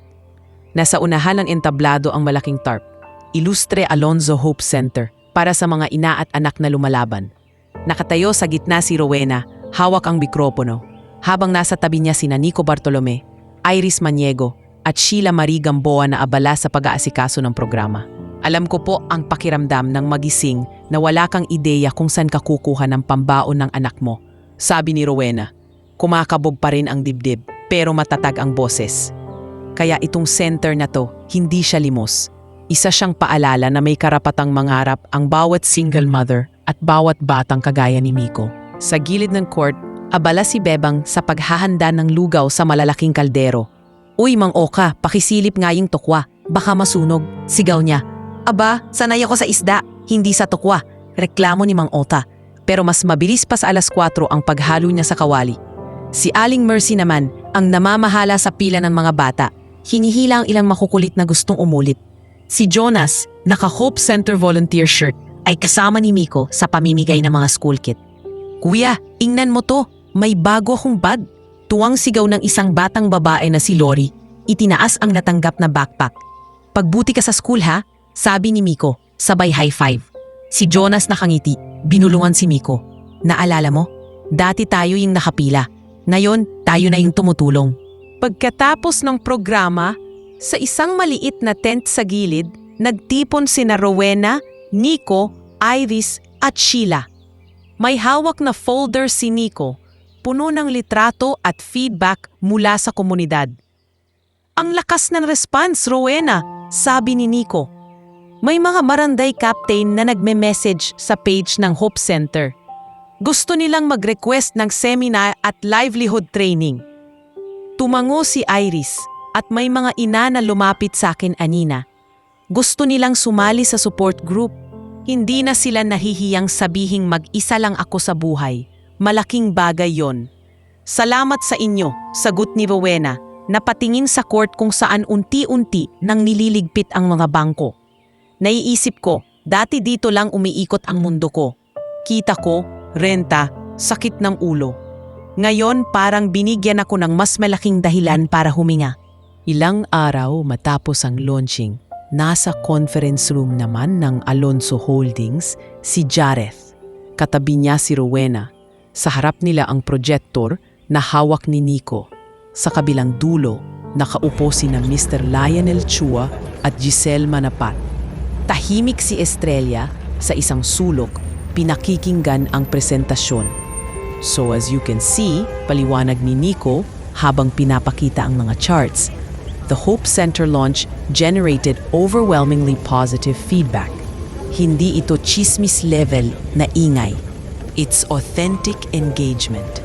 May feature pagaling sa show ni Kiko Valderrama at sulat mula kay Kapitan Rodolfo Llanes recommending a long-term partnership. Nagtaas ng kilay si Giselle, pero gastos ito, Nico. Corporate budget ang gagalawin. Hindi pwedeng dahil lang sa emosyonal na kwento, babawasan na natin ang pondo sa ibang campaigns. Sumabat si Rowena, mahinahon pero diretso. Hindi po ako humihingi ng awa. Ang hinihingi ko, investment, hindi sa akin, kundi sa mga pamilyang posibleng maging loyal employees at customers ng kumpanya sa hinaharap. Kung gagastos tayo, sana sa bagay na may balik na higit pa sa pera. Umayos ng upo si Lionel, tinitigan si Rowena. Hindi ka na lang ngayon tindera sa palengke, Mrs. Alonzo. Marunong ka na ring mag-pitch, aniya. Bahagyang nakangiti. Ano sa tingin mo, Estrella? Lumingon ang lahat kay Estrella. Sandaling natahimik ito bago nang salita. Kung may isang bagay na natutunan ko nitong mga buwan na to, iyon ang katotohanang hindi nakakababa ng tingin ang pagtulong. Kung kaya ng kumpanya at kung malinaw ang sistema, pumapayag ako. Napilitan si Giselle na tumango nang ipakita ni Nico ang forecast ng long-term brand trust. Sa huli, pumirma si Lionel sa dokumento ng paglalaan ng mas malaking budget para sa mga CSR project na pinamumunahan ni Rowena. Ngunit hindi lahat ng laban ay tungkol sa boardroom at proyekto. Isang gabi, habang nagre-repaso ng report si Rowena sa study room, may kumatok sa pinto ng marahas. Ma'am, si Ma'am Estrella po. Sigaw ni Kuya Gardo, hingal na hingal. Bigla pong sumama ang pakiramdam. Dali-daling tumakbo si Rowena palabas. Naabutan niya si Estrella sa sala, namumutla, hawak ang dibdib, habang nakaalalay sa kanya si China at si Tita Marnie. Maayos ka lang? Tanong ni Jareth. Halos mabitawan ang hawak na telepono. Ang ulo ko umiikot. Mahina ang boses ni Estrella. Ambulansya na to, sabi ni Rowena. Hindi na nagdalawang isip. Sa Star Cruz Hospital, kay Dr. Paulo. Sa loob ng ambulansya, hawak ni Rowena ang kamay ni Estrella habang inaabot ni nurse sa ER ang blood pressure cuff. Pagdating sa ospital, sinalubong sila ni Dr. Paulo Santarin at Nurse Lani. Hypertensive crisis, kailangan nating siyang i-monitor sa ICU, sabi ni Dr. Paulo. Pero naagapan natin. Mabuti na lang dinala niyo agad. Habang inaasikaso si Estrella, hindi umalis si Rowena sa tabi nito. Siya ang nag-aayos ng kumot. Siya ang nag-aabot ng tubig kapag pwede na. Siya ang nakikipag-usap kay Nurse Lani tungkol sa gamot. Sa labas ng ICU, nakaupo si China at attorney Renzo. Tahimik na pinagmamasdan siya. Bakit ganyan siya kaalaga? Halos araw-araw niya tayong napapakinggang bumara sa kanya. Bulong ni China kay Ate Renzo. May mga taong mas pinipiling magmahal kahit may dahilan silang hindi. Sagot ni Renzo. Siguro doon nagkatalo. Makalipas ang ilang araw, inilipat si Estrella sa private room. Doon sa gitna ng tahimik na tunog ng aircon at beep ng heart monitor, nagising siya sa kaluskos ni Rowena na inaayos ang mamabulaklak sa gilid. Rowena, mahina niyang tawag. Napalingon si Rowena, agad lumapit. Magising na kayo. Gusto niyo po ba ng tubig? Umiling si Estrella, tumitig sa kanya. Bakit mo ko inaasikaso ng ganito? Kahit ilang beses na kitang tinuring na hindi sapat para sa anak ko. Napayuko si Rowena sa ngumiti ng mapait. Kasi nanay pa rin kayo. At kahit masakit ang ilang sinabi nyo, ang anak nyo ang minahal ko. Hindi ko kayang mahalin si Jared nang hindi nirerespeto kung sino ang nampalaki sa kanya. Napapikit si Estrella, may luhang pumatak. Natakot ako na kapag tinanggap kita, mawawala na sa akin ang kontrol sa anak ko. Pati sa kayamanan na buong buhay kong iningatan. Pero nung nakita kitang lumaban para kay Miko at nakita kong hindi mo ko binitiwan dito. Hindi ko na alam lahat ng tama, pero may kaya pa rin akong maribigay. Napaluha na rin si Rowena, pero ngumiti. Hindi na mahalaga kung sino ang nauna sa pagkakamali, ma. Ang mahalaga, magkasama tayo sa susunod na tamang hakbang. Kung sasama kayo sa Hope Center, mas marami tayong maaabot. Nakangiting tumango si Estrella. Simulan natin sa Pasko. At dumating nga ang unang Pasko nilang magkakasama sa mansyon na hindi malamig kahit malakas ang aircon. Sa kusina, abala si Rowena, si Chef Ramon at si Tita Marnie. Chef, dagdagan natin ng halaya at bibingka. Gusto kong malasahan ng mga bisita yung Paskong kinalakihan ko. Sabi ni Rowena. Oh, ako na sa puto bumbong. Sigaw ni Bebang habang papasok, kasama si Jonas na may dalang kahon ng regalo. Dumating sina Iris at Sheila, may bit-bit na mga folder, listahan ng pamilyang bisita mula sa looban. Ilang sandali pa, dumating si Kiko Valderrama, hindi bilang host kundi bilang kaibigan, may dalang malaking kahon ng laruan. Grabe Rowena, sabi ni Kiko habang pinagmamasdan ang Christmas tree at ang mga batang tumatakbo sa garden. Karamihan ay galing sa looban at beneficiaries ng Hope Center. Ibang level na to kaysa sa set ng show. Sa harap ng lahat, tumayo si Jareth. Hawak ang mikropono. Simula ngayong taon, aniya, nakatingin kay Rowena, kay Estrella at sa mga batang nakangiti. Gagawin na naming tradisyon ang pag-imbita ng mga pamilyang kagaya namin noon. Punong-puno ng pangarap pero kulang sa pagkakataon. Hindi ito fiesta ng mayayaman. Pasko ito ng magkakapamilya. Sa mesa, tahimik na naglagay si Estrella ng regalo sa tabi ni Miko at ng ilang batang galing Tondo. Walang arte, walang sermon. Sa kabilang gilid, nakangiting pinagmamasdan ni Tita Marnie at Kuya Gardo ang eksena. Habang sumasabay sa kantang Pasko na naman ang buong mansyon, napahawak si Rowena sa puso niya. Hindi na ito yung Paskong takot siyang walang handa. Ito na yung Paskong kahit maubos ang pagkain sa mesa. Alam niyang hindi na mauubos ang mga taong handang magmahal at makisalo sa laban ng buhay nila. Mabilis ang lumipas na mga taon. At parang saglit lang ang pagitan ng gabing nanginginig si Rowena sa bubong ng inuupahan nila. At ng araw na ito, kung saan nakaupo siya sa stage ng isang malaking auditorium sa universidad. Nasa tabi niya ang dean ng kolehiyo, si Dean Clarissa Uy, nakamatikas na barong blouse, habang punong-puno ng estudyante ang upuan sa ibaba. Mga estudyante, bungad ni Dean Clarissa sa mikropono, ang panauhin natin ngayon ay hindi produkto ng Ivy League o exclusive school, pero ang karanasan niya sa buhay, parang ilang PhD na ang katumbas. Palakpakan natin si Mrs. Rowena Ilustre Alonzo. Umalingaw-ngaw ang palakpakan. Tumayo si Rowena. Suot ang simpleng blazer na pinilit pa niyang hulmahin sa katawan sa harap ng salamin kaninang umaga. Sa unang hilera, nakita niya si Miko, ngayoy binata na, naka-uniform ng isang kilalang engineering program. Katabi si Jonas Abrera na scholar ng Hope Center. Pareho silang nakataas ang hinlalaki, parang sinasabing, kaya mo yan ma. Magandang araw sa inyong lahat, panimula ni Rowena. Hawak ang mikropono. Hindi ako sanay magsalita sa ganitong kalaking crowd. Mas sanay akong sumigaw ng kakanin, 25, 30 3.50 sa palengke. Natawa ang mga estudyante. Nagpatuloy siya. Wala akong perpektong kwento.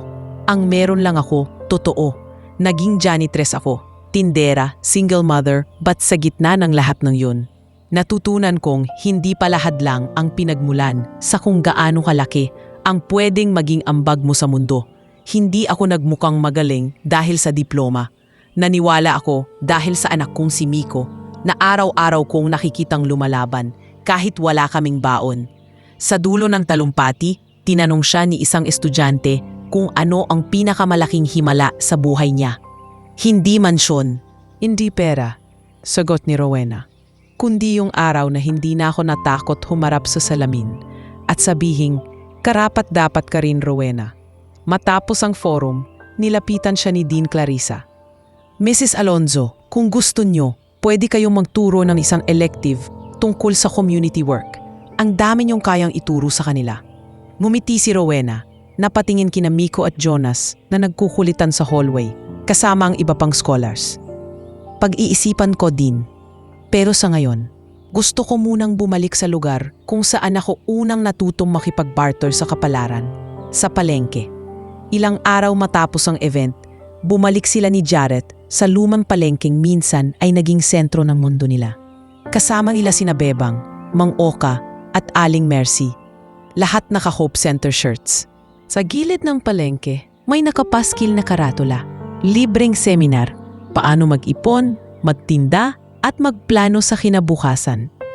Sa ilalim ng trapal, nakaupo ang mga tinderang sina Lota Fermin, Risa Dalupan, pati ang mga bagong muka na sina Nora Jimenez at Mila Carion. Sa harap, may whiteboard at projector. Nakatayo si Maribel Singson, ang accountant ng foundation. Hawak ang lapis at marker. Okay, mga ate, paliwanag ni Maribel. Hindi bawal mangarap kahit nasa palengke. Matututo tayong magtabi kahit 5 piso kada araw. Huwag niyong maliitin yon. Sa isang taon, pwedeng maging puhunan. Si Rowena ang nagkwento kung paano siya unang natutong maglista ng gastos sa likod ng mga karton ng kakanin.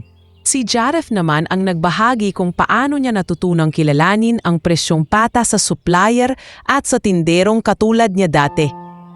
Ang puhunan hindi lang pera, sabi ni Jareth. Puhunan yung tiwalang kaya niyong palaguin ang maliit na meron kayo. Pagkatapos ng seminar, tumayo si Mang Oka at nagtaas ng kamay. Kung ganyan pala, pwede na rin akong mag-ipon para sa maliit na tindahan ng apo ko. Para sa susunod, hindi na lang siya umaasa sa kita ko sa isda. Yan ang gusto ko, sabi ni Rowena, napapahagikik. Hindi kami narito para sabihing mali ang buhay sa palengke. Nandito kami para sabihing pwede itong maging panimula, hindi dulo. Kinabukasan, bumisita naman sila sa lumang kapilya ni Father Romano. Kasama ni Rowena at Jareth sina Miko, Jonas, Aiden at ilang kabataang scholar ng Hope Center. May nakasabit na banner sa gilid. Thanksgiving Mass for Hope Center beneficiaries. Sa homily, ngumiti si Father Romano habang nakatingin sa pamilya. Noong una ko silang ikinasal dito, simple lang ang bulaklak, medyo sikip pa ang bestida ni Rowena. Biro niya at nagtawanan ng mga tao. Ngayon, mas marami na silang dala, hindi lang pera, kundi pagkakataon para sa iba. Ganyan gumagalaw ang biyaya, hindi nagtatapos sa isang tao. Matapos ang misa, lumuhod sandali si Rowena sa harap ng altar, tahimik na nagpasalamat.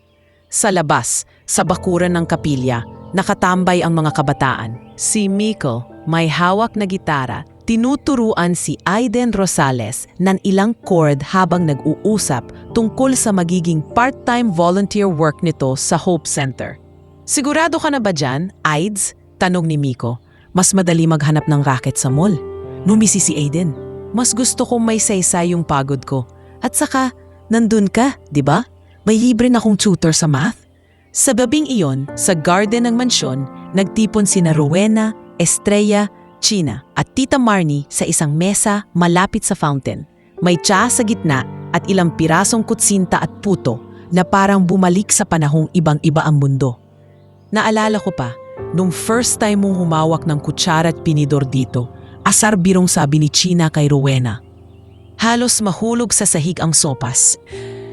Naku, kung hindi dahil kay Tita Marnie at sa librong yon, hanggang ngayon siguro, namumula pa ako sa hiya sa harap ng bisita. Sagot ni Rowena, tumatawa. Ngumiti si Estrella, mas malambot na ngayon ang mukha. At ako naman, kung hindi dahil sa alta presyon ko, siguro hindi ko nakita ng malinaw kung gaano kakalaking regalo sa anak ko at sa pamilya natin. Ma, wag nating hintayin ulit ma-high blood kayo para ma-realize yan. Ha? Sabay tawa ni Rowena. Tahimik lang si Tita Marnie, nakatingin sa kanila na parang nanunood ng palabas na matagal niyang hinihintay ang ending. Sa totoo lang, sabi niya, ang ganda niyong panoorin. Dati, puro pasaringan, ngayon puro asaran lang. Sa di kalayuan, kita nila sina Miko at Aiden, kasama sina Jonas at Aiden Cruz, naglalaro at nagkukwentuhan tungkol sa plano nilang mag-volunteer tuwing Sabado sa Hope Center. Parang hindi na mga batang nawawala, kundi mga kabataang nakakaalam na kung saan nila gustong tumulong. Ilang linggo ang lumipas, muling naglakad sina Rowena at Jareth sa dating pwesto ng mansana stall sa palengke. Wala na ang lumang cart ni Jareth, sa halip, may bagong stall na may karatulang Leo's Apples and More at isang binatang si Leo Villamonte ang abalang nag-aayos ng paninda. Sir ma'am, tikman niyo po, bagong harvest alok ni Leo, hindi kilala kung sino ang kaharap niya basta tapat sa benta. Kumuha si Jareth ng mansanas, pinagmasdan ang kinis nito. Naalala mo pa ba, bulong niya kay Rowena, nung dito tayo unang nagkausap ng matino? Nadulas ka, muntik ka ng malunod sa kahihiyan. Ako yung sumalo sa'yo. Hindi lang ako, sagot ni Rowena. Titig sa paligid, sa karinderya ni Aling Mercy, sa pwesto ni Mang Oka, sa kanto kung saan dapi nag-aabang si Bebang. Sinalo mo rin yung buhay ko, pati buhay ni Miko. Umupo sila sa isang lumang bangkong kahoy sa gilid, sabay kagat sa mansanas na binili kay Leo. Maingay pa rin ang palengke. May tawaran, may tawa, may sigaw ng presyo. Pero sa gitna ng ingay, may kakaibang katahimikan sa loob ni Rowena. Minsan iniisip ko, sabi niya, nakasandal sa balikat ni Jareth. Kung hindi ako napagod noon sa pagiging janitress, kakaning vendor, single mother, makakarating kaya tayo dito? Kung hindi ka napagod, baka hindi mo naisip na pwede ka pang mahalin, sagot ni Jareth. Hinahaplos ang kamay niya. At kung hindi ka taring napagod ngayon, baka mas marami pa tayong matatulungang hindi pa sumusuko. Tumingala si Rowena sa langit kung saan hindi na gaanong kita ang mga bituin dahil sa liwanag ng syudad, pero alam niyang nandoon pa rin ang mga ito. Sa tabi ng dating pwesto ng mansanas, sa palengke kung saan lahat nagsimula, marahan siyang ngumiti. Mula sa barong-barong, bulong niya, hanggang mansyon, hanggang balik dito. Ang saya palang malaman na kahit saan ako ilagay, ako pa rin si Rowena. Pero ngayon hindi na ako mag-isa.